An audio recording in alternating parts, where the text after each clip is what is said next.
Hello everyone, আজকে বানাতে চলেছি ডিমের ধোকা। তো ডিমের ধোকা বানানোর জন্য প্রথমে নিয়ে নিলাম ধোকার যে আমাদের পাউডার থাকে পাউডারটা। তো পাউডারটার মধ্যে দিয়ে দিলাম আমরা ডিম। ওইটা দিয়ে আগে আমরা ভালো করে মেখে নিব। তার আগে আপনারা যদি পাউডারটাকে অল্প ফ্রাই করে নেন একদম একটা শুকনো কড়াইয়ের মধ্যে, তাহলে আরও বেশি ভালো হবে। তো আমরা প্রথমে অ্যাকচুয়ালি ফ্রাই করে নিয়েছিলাম। ফ্রাই করার পর এখন আমরা দিয়ে দিলাম অল্প জল আর ডিম দিয়ে ভালো করে এখন আমরা মেখে নিচ্ছি।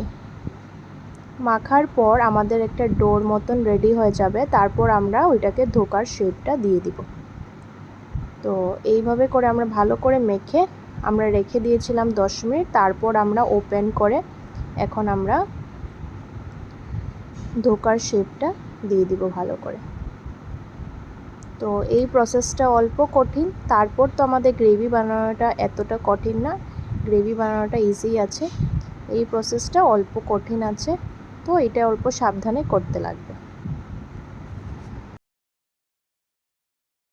আমরা রুটি যেরকম বানাই ওইভাবে করে আমরা বেলে নিব।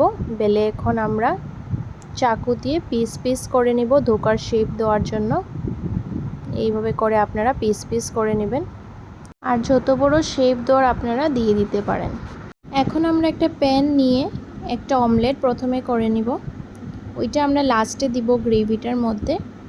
আমাদের ভেজ ধোকার রেসিপি আমাদের চ্যানেলে আছে অলরেডি, আপনারা গিয়ে দেখতে পারেন, ওইখানে আরও ডিটেইল ভিডিও আছে। তো এইটা আমাদের এক্সটেন্ডেড ভিডিও আপনারা বলতে পারেন। তো এখন যে আমরা ধোকাগুলো বানিয়েছিলাম ওইটা আমরা ডিমের মধ্যে ডিপ করে করে এখন আমরা ফ্রাই করে নিচ্ছি। সো আপনারা ধোকা ভেজ হিসাবেও খেতে পারেন, নন ভেজ হিসাবেও খেতে পারেন। তো এই রেসিপিটা আপনারা ট্রাই করে অবশ্যই দেখবেন, যারা নন ভেজ আছেন আপনারা, অনেক টেস্টি লাগে।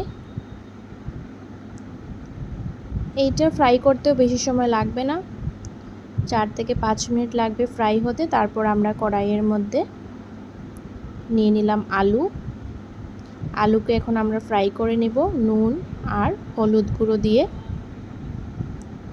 আলুকে আমরা ভালো করে ফ্রাই করে উঠিয়ে রাখবো। তারপর আমাদের গ্রেভির জন্য আমরা নিয়ে নিলাম তেল। আমরা এখানে ফোড়ন দেওয়ার পর আমরা দিয়ে দিলাম টমেটোকে এখন আমরা হলুদ গুঁড়ো আর নুন দিয়ে দিলাম পরিমাণ মতো, দিয়ে এখন আমরা ভালো করে ফ্রাই করে নিব। প্রথমে আমাদের টমেটোটাকে ভালো করে ফ্রাই করব।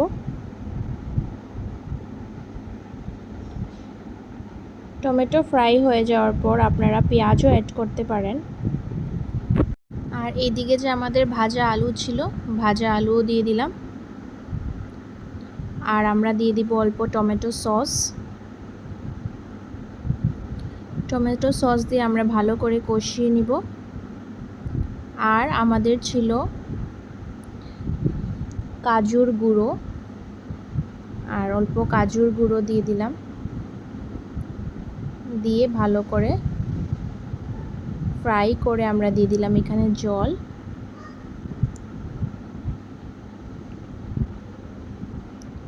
আমাদের এইভাবে করে ভালো করে কষিয়ে নিলে তারপর আমরা দিয়ে দিব জল। লাস্টে আমরা অ্যাড করব বড়াগুলো, না হলে আমাদের বড়াটা ভাঙার চান্স থাকতে পারে। লাস্টে এইভাবে আমরা বড়াগুলো অ্যাড করে দিব। আর স্টার্টিংয়ে যে আমরা ভেজে রেখেছিলাম অমলেট, ওইটাকে ছোট ছোট পিস করে করে আমরা দিয়ে দিব। এইভাবে করে আমাদের ডিমের ধোকা হয়ে গেল রেডি। অবশ্যই কমেন্টে জানাবেন কেমন লাগলো আপনাদের রেসিপিটা।